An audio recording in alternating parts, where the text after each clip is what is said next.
Today I'm going to be introducing you to a small pilot study I conducted. It's not my PhD thesis, it's actually another project, which is why it's small scale. And I'm looking at the idea of, do we always need to be on campus? And I'll put some context into that question. Next slide. Okay.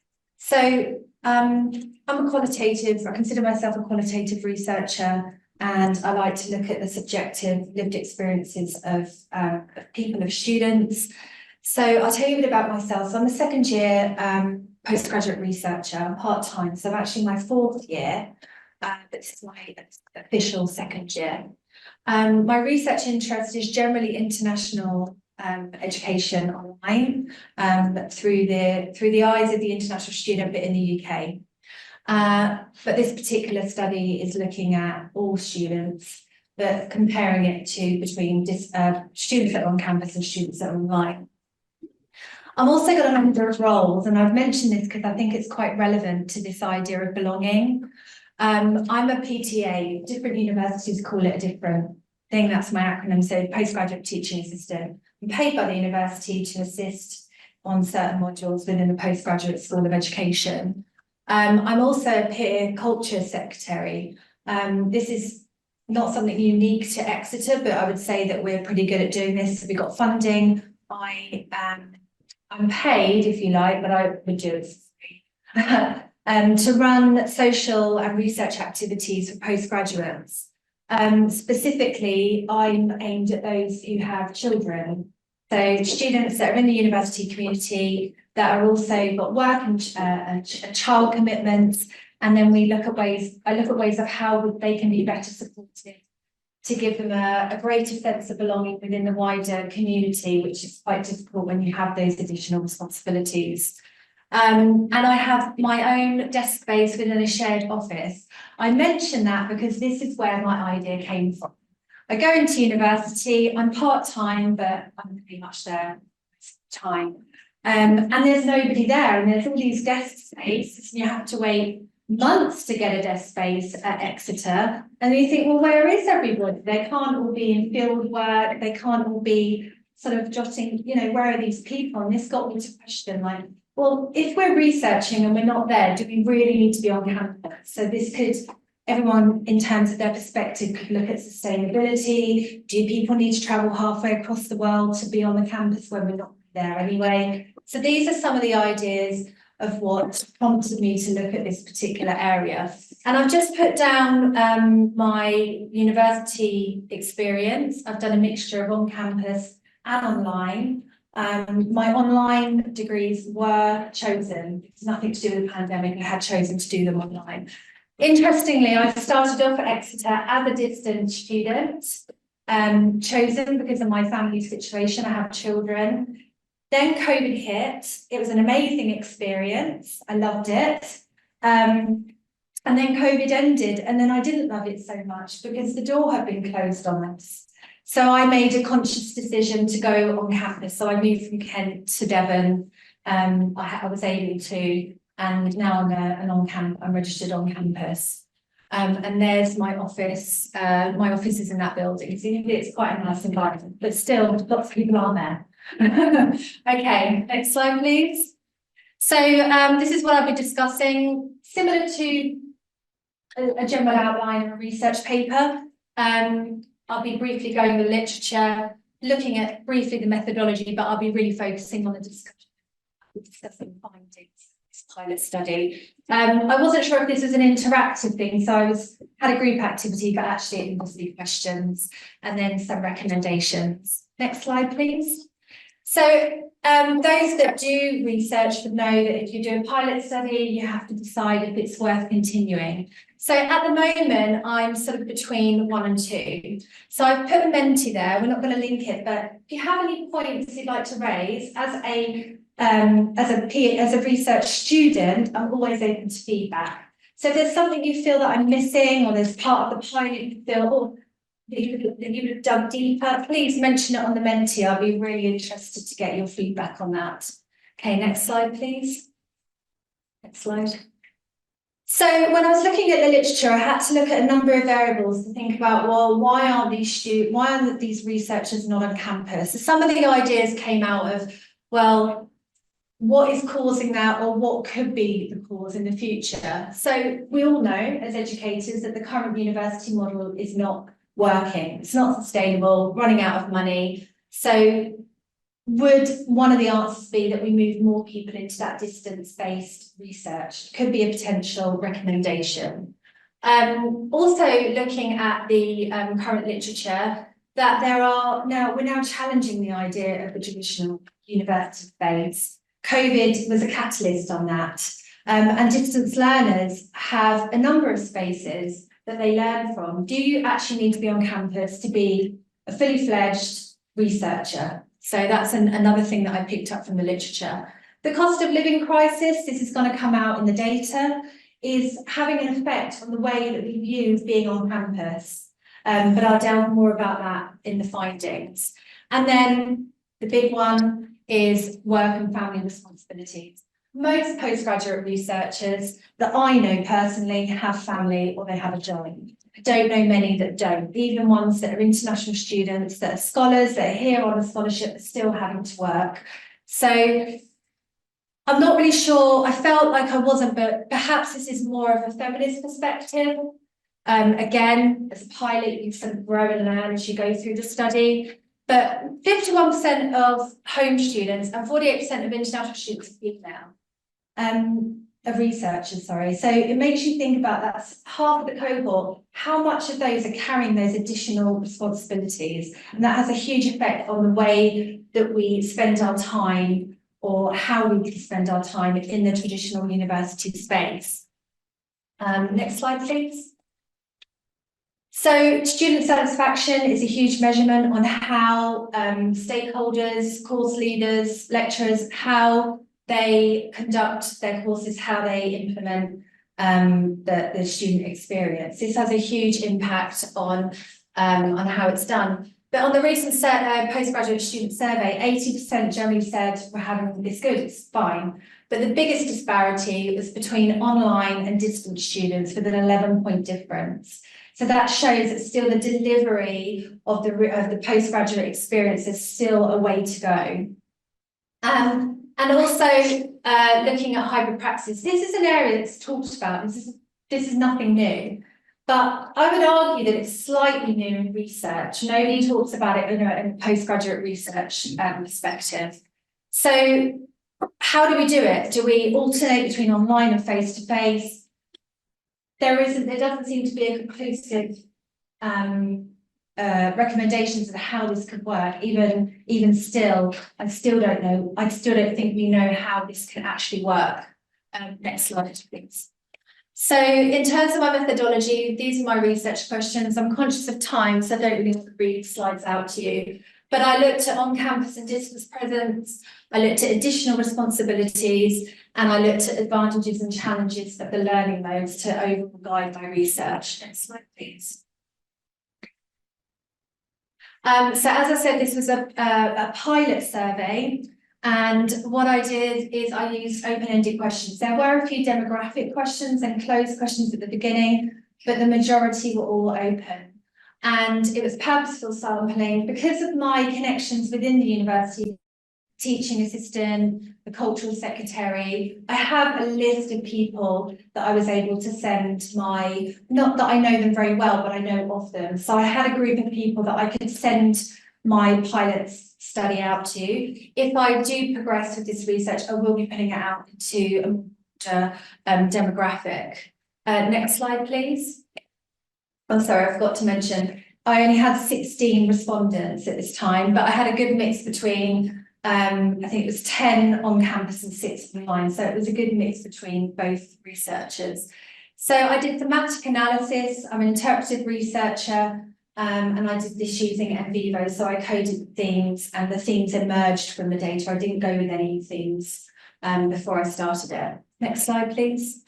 Okay, so this is the important bit. So what did we find? So what I've done is with the slides, on one side I've pulled out verbatim, and the other side I've done some summary. So with the on-campus, many felt that within the first year, that was the point that mattered. You had to be there for the first year to make the connections, do the modules that you were given, and make those important connections within the wider university. It seemed to be, from the data, that most students felt that once the first year was over, they didn't really need to be there as much as they had. They felt that being on campus does open doors, it does bring out opportunities. But they did argue that actually they feel that they're not really recognised as researchers. They feel the big themes that came out were like isolation. They felt very invisible in the wider academic community. And another thing that seemed to pull out the data was the cost of living was really affecting the researchers. Even the international students that were here on full scholarships, they were struggling to survive and live their lives. So they were being forced into doing their 20 hours of maximum hours a week work just to survive and get by. And they found studying to be quite isolating. So really, the on-campus people did admit that we have to be on campus to make it happen, but there was all these other variables that were preventing that from happening. Next slide, please. So the distance findings were a little bit different. I expected it to be because the environment is different. So they often felt, the distance learning students felt unsupported and forgotten. When I sent out the survey, I actually got some emails back from participants that had said, oh, thank you so much for doing this survey. We felt really forgotten about. One distance doctoral student said, I was the first Exeter student she had ever communicated with, and that was just through the survey. So that was quite disheartening. It's hard to remove yourself when you're reading these really heartfelt messages from participants. And they also felt that there was a lack of opportunity. So unlike the on-campus students that can get involved, there's nothing hybrid, there's nothing digital, there's nothing online that they felt that they can really get involved in that would make it feel part of that wider academic community. So although things like talks, things like this, conferences, they're not always offered online. And as we know from technology, you don't always get that experience because of the technology issues or the technical issues that you might face. Next slide, please. So looking at the second part of my research about additional responsibilities and children. So overall, the campus students value that face-to-face interaction. They like being around we call each other colleagues rather than peers.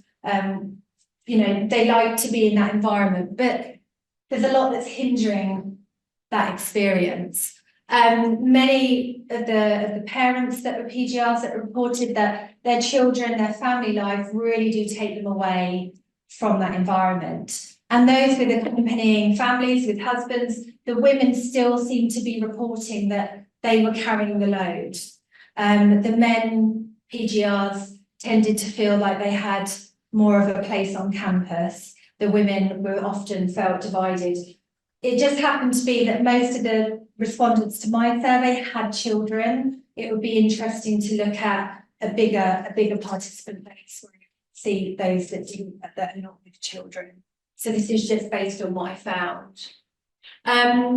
Interestingly though, from the survey, 43% of the participants in this survey had said that they spend less than 1 day a week on campus, even for full-time campus.